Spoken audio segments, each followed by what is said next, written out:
industry knew that deregulation in a way was coming, but was hardly prepared for it because we always felt at some stage we could stop deregulation coming. So the DFB had a meeting in Claremont in August 1997, and at that meeting it became evidently clear that deregulation was coming and that the deciduous fruit board would have to be deregulated. Unfortunately, I happened to be at the wrong place, or the wrong place at the wrong time, and I got given the job as chairman of the Deciduous Fruit Producers Trust.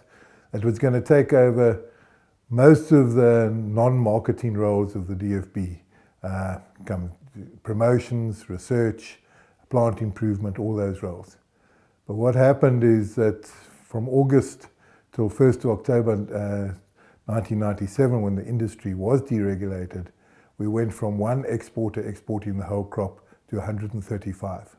And of course, this was fantastic for the supermarkets, because instead of one exporter knocking on their door offering the produce, 135 were offering produce, which led to a lot of chaos, a lot of undercutting, and we as the industry tried to do what we could to stop the chaos. And one of the measures we put in place, which was not popular, was that you may not export any Class 2 fruit, because we felt that by banning the export of Class 2, at least the quality of the product that we were offering would be better.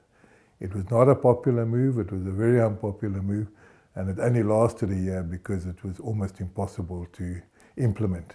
But we got the support of the government in trying to implement it, but it also helped in that time just to get a little bit of stability into what was chaos.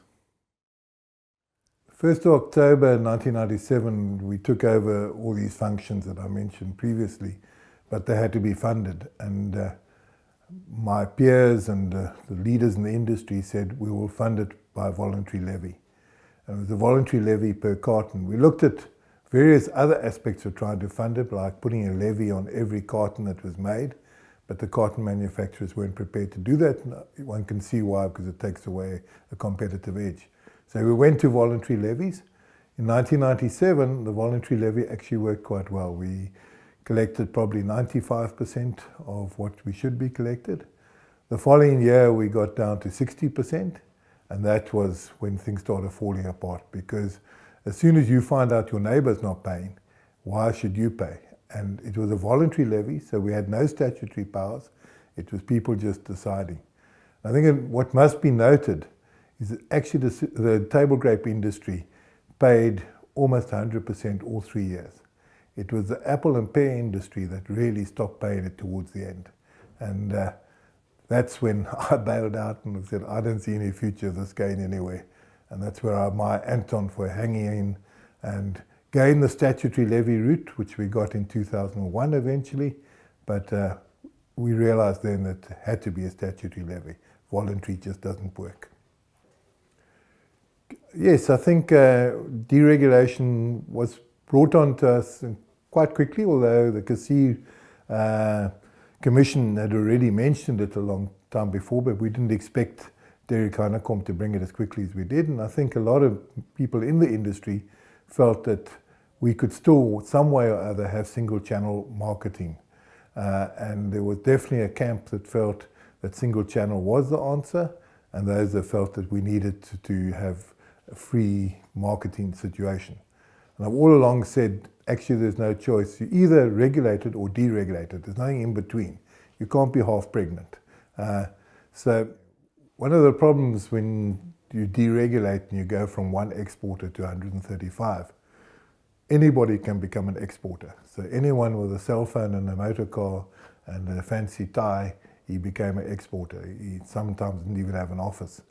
And while there were a lot of honourable new entries into the export business, there were also a lot of dishonourable. And it took us a number of years to sort these out. We had to shame and expose. It's always difficult because you've got to be true about your facts, that they are actually skelms. But I was part of a appeal where any of the growers have felt that they've been badly done by could appeal to a board that would have a look at it and everything. And in the first 5 years, we were very busy. We listened to lots of complaints. I think two things happened. The growers got wiser, so their contracts were better formed. They stipulated what is free on truck, because often they didn't know what free on truck meant. And secondly, the skelms just disappeared.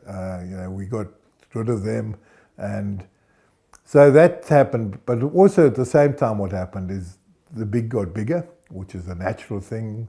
The 80-20 rule, 20% control 80% of the industry. And I've said it many times before, after about 5-6 years, if we got 6-7 people at a braaivleis, we could almost control the industry with these growers. And then I think the other thing that was interesting is that the growers, especially the big marketeers, began to realize it wasn't the Kromko or the CFG or the 2 a day that was their competition or their competition. It was really Chile and New Zealand. So we should work together for the sake of the future of the South African fruit industry. And I think that's what's happened. I think we can be very proud of the way the industry has got together and works together. And my latter life, I've been very involved in bringing in new apple varieties. And the company I've been associated with doesn't see as exclusive that variety. That variety will be given to all the exporters out of South Africa, because we're only 1.5% of the world's apples. We need to stick together, and I think we've seen that, and that's been one of the big successes of the industry.